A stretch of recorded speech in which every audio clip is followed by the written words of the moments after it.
Assalamualaikum warahmatullahi wabarakatuh. Apa kabar mahasiswa semuanya?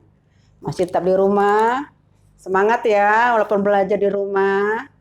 Oke, materi kita pada pertemuan yang keempat ini terkait dengan komunikasi kerja. Dalam mata kuliah apa? Mata kuliah Manajemen Sumber Daya Manusia lanjutan. Komunikasi kerja. Di sini kita akan membahas tentang definisi komunikasi, manfaat komunikasi, proses komunikasi, bentuk-bentuk komunikasi, komunikasi dalam organisasi, dan hambatan komunikasi efektif. Apa itu komunikasi? Komunikasi adalah suatu kegiatan penyampaian informasi, bisa berupa gagasan, ide, pemikiran, dan pesan tertentu dari pengirim dan penerima informasi. Kemudian komunikasi menurut para ahli. Yang pertama, pendapat James F. Stoner.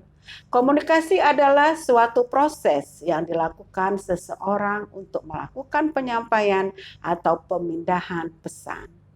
Yang kedua, pendapat Raymond. Kegiatan memilih dan menyortir informasi, baik berupa pesan dan simbol, sehingga bisa memberikan makna, sehingga membangkitkan respon dari komunikator. Manfaat komunikasi.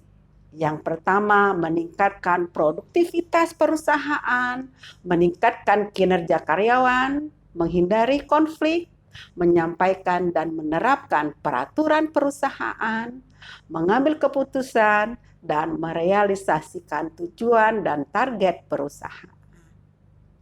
Berikutnya fungsi komunikasi.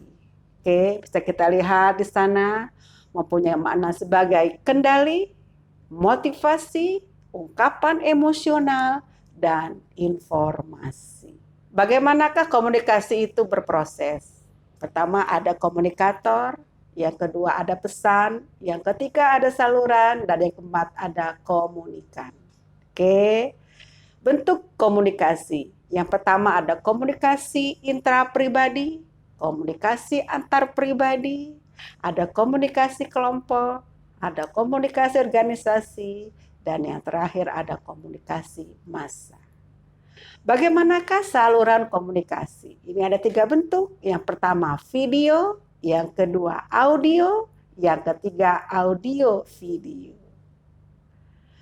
Bagaimanakah komunikasi itu akan terhambat? Pertama, faktor teknis. Ya, apa saja faktor teknis ini? Bisa jadi alatnya, medianya, itu teknis. Kemudian semantik. Bagaimana semantik? Dari segi makna kata-katanya, ya itu juga akan menghambat komunikasi. Kemudian dari manusiawinya, artinya dari individu, ya dari pribadi seseorang akan menghambat sebuah komunikasi.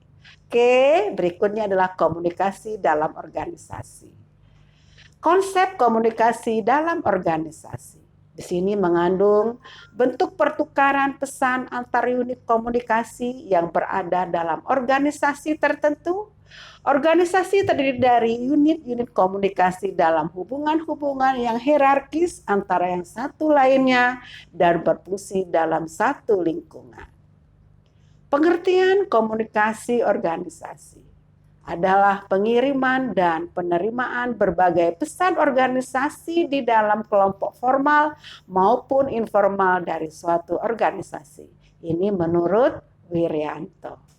Kemudian, komunikasi formal adalah komunikasi yang disetujui oleh organisasi itu sendiri dan sifatnya berorientasi kepentingan organisasi. Isinya berupa produktivitas dan berbagai pekerjaan yang harus dilakukan yang sifatnya di dalam organisasi. Misalnya memo, kebijakan pernyataan, jumpa pers, surat resmi, dan sebagainya. Kemudian komunikasi informal. Komunikasi informal adalah komunikasi yang disetujui secara sosial. Orientasinya bukan untuk organisasi, tetapi lebih pada anggotanya secara individu. Oke, kita lanjutkan komunikasi yang efektif. Di sini komunikator mampu berorientasi pada komunikannya Berorientasi artinya melihat dan memahami tingkat akal budi. Decoder atau interpreter berikut peralatan jasmaniah yang dimiliki komunikan.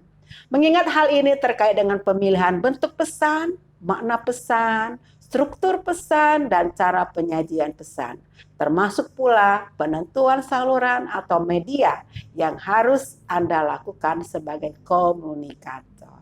Oke.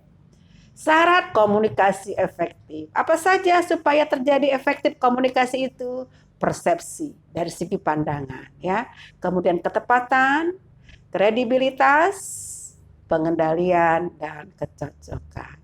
Oke, jadi komunikasi, apapun komunikasi, apakah komunikasi sifatnya pribadi ataupun resmi, semua itu kita jaga ya supaya komunikasi kita lancar dan bermakna. Oke, tetap di rumah, semangat belajar, jaga kesehatan. Ibu akhiri, Assalamualaikum warahmatullahi wabarakatuh.